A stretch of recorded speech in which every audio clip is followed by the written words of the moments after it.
इस क्वेश्चन में देखो एक वेक्टर दे रखा आपको 2i cap plus 3j cap minus 3k cap, B vector दे रखा i cap plus 2j cap minus 2k cap, then projection of a on b।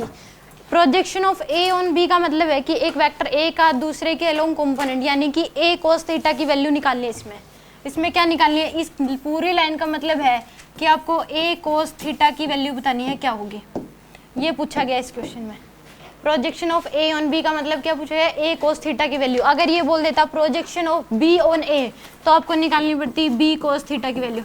क्या निकालनी थी, b cos theta.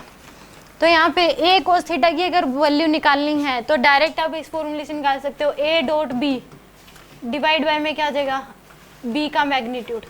Divide by में क्या कर दोगे, b का मैग्नीट्यूड, क्योंकि a डॉट b क्या आ जाएगा, A B cos theta. a dot b क्या होगा, A B cos theta divide by में b का मैग्नीट्यूड। तो b के मैग्नीट्यूड से b का मैग्नीट्यूड कैंसिल आउट हो जाएगा, क्या बच जाएगा, a cos थीटा।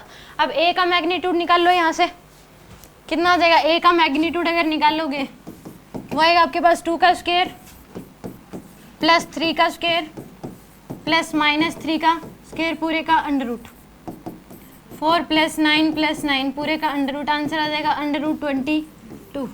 ये तो आपके पास आ गया a का मैग्नीट्यूड। b का मैग्नीट्यूड जो होगा वो कितना आ जाएगा, 1 का स्क्वायर प्लस 2 का स्क्वायर प्लस माइनस 2 का स्क्वायर पूरे का अंडर रूट, यानी कि अंडर रूट 3। ये b का मैग्नीट्यूड आ गया। अब a का मैग्नीट्यूड पता है आपको, b का मैग्नीट्यूड पता है, बस cos थीटा की वैल्यू निकालनी है। आपने cos थीटा की वैल्यू निकालनी सीखी थी दो वेक्टर्स के बीच में, दो मेथड से। एक मेथड था कि उनका क्या कर दो आप direct i dot i j dot j k dot k, और एक था a dot b equal to A B cos theta. तो वहां से मेथड नंबर 1 से निकाल लो पहले, a डॉट b जो है वो किसके इक्वल हो जाएगा, ए बी cos थीटा, यानी कि a का मैग्नीट्यूड b का मैग्नीट्यूड इंटू में cos थीटा, यानी कि अंडर रूट 22 इंटू में 3 इंटू में cos थीटा। एक मेथड तो एक इक्वेशन तो ये आ गया आपके पास। एक दूसरा डॉट प्रोडक्ट करने का a डॉट b तरीका था कि i की i के साथ मल्टीप्लाई j की j के साथ और k की k के साथ। तो 2 इंटू 1 कितना हो जाएगा 2, प्लस में 3 इंटू 2 कितना हो जाएगा 6, और प्लस में माइनस का 3k कैप माइनस का 2k कैप क्या आ जाएगा प्लस का 6, तो ये आ जाएगी आपके पास 14। कितना आ गया 14। अब दोनों इक्वेशन में लेफ्ट हैंड साइड इक्वल है, राइट हैंड साइड को इक्वेट कर दो, तो यहाँ से आ जाएगा अंडर रूट 22 इंटू में 3 cos थीटा इक्वल टू क्या आ जाएगा आपके पास 14। तो cos थीटा की वैल्यू यहाँ से कितनी आ गई 14 डिवाइड बाय में 3 इंटू में अंडर रूट 22।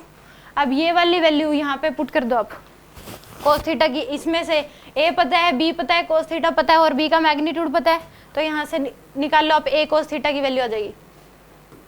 a की वैल्यू, a का मैग्नीट्यूड अंडर रूट 22, b का मैग्नीट्यूड 3, cos थीटा की वैल्यू 14 डिवाइड बाय में 3 इंटू में अंडर रूट 22, और b का मैग्नीट्यूड कितना है 3, तो 3 से 3 कैंसिल, यहाँ से अंडर रूट 22 से अंडर रूट 22 कैंसिल, आंसर आ जाएगा 14/3।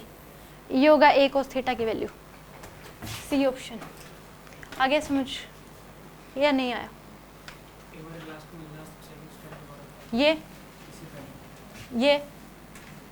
ये वाला स्टेप दो तरीके से मैथ सोल्व नहीं करते थे आपने cos थीटा की वैल्यू। एक तो आप direct A B cos theta यानी कि a का मैग्नीट्यूड b का मैग्नीट्यूड इनटू में cos थीटा।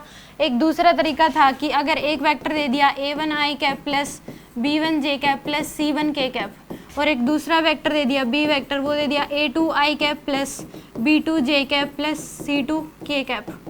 तो इस केस में a डॉट b करने का तरीका था कि a1 a2 plus b1 b2 plus c1 c2, ऐसे कर